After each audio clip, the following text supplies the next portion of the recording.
First we have you seen The Listers? Well, directed by Eddie Martin, the documentary is about the graffiti and studio artist Anthony Lister and his complex relationship with his family. A father and an artist took him away from the family too often, even when he was living with them. His growing success, particularly overseas, only exacerbated that. He was the party boy, the mischievous avant-garde kid whose tendency to excess. Joanna Scott, the editor with this, I mean, she's done an amazing job.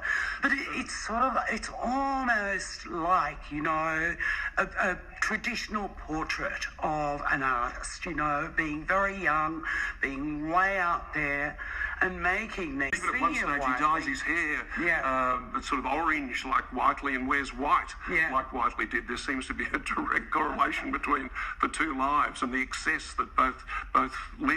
Though he seems to be relatively straight now, Anthony Lister. It's kind of directed, it's aesthetic. Its aesthetic is almost like a drug rush as well. That early home footage of his own, the home movies, mashed together with footage taken later by Eddie Martin. Then later, Eddie Martin's cameras taking over.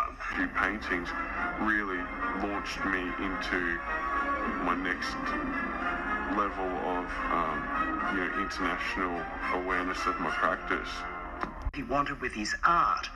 He'd trained the family to live without him, but hadn't trained himself to live without them. Much of the film is home footage from Anthony's life with the family. He's extremely honest about himself, about the mistakes he's fascinating, dealing as it does with his brushes with the law in Brisbane, and more seriously in Sydney. It's an extremely well put together portrait of the artist, and it's actually extremely moving.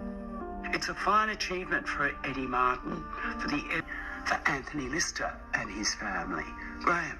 This is a terrific film. It realised me. I didn't know much, if anything, about Anthony Lister, but what a terrific artist he is. What a superb draftsman. I just love the way he draws. Yes. It's all based on his street art initially, but he's just got a family in a park. Yeah, well, it's sort of delightful, like... But it's just so lovely. Have you seen The Listers? Have you seen The Listers? It really is beautiful. Really lovely. Look, this is another 4-star film for me. A 4-star for me too. I absolutely, thoroughly enjoyed this.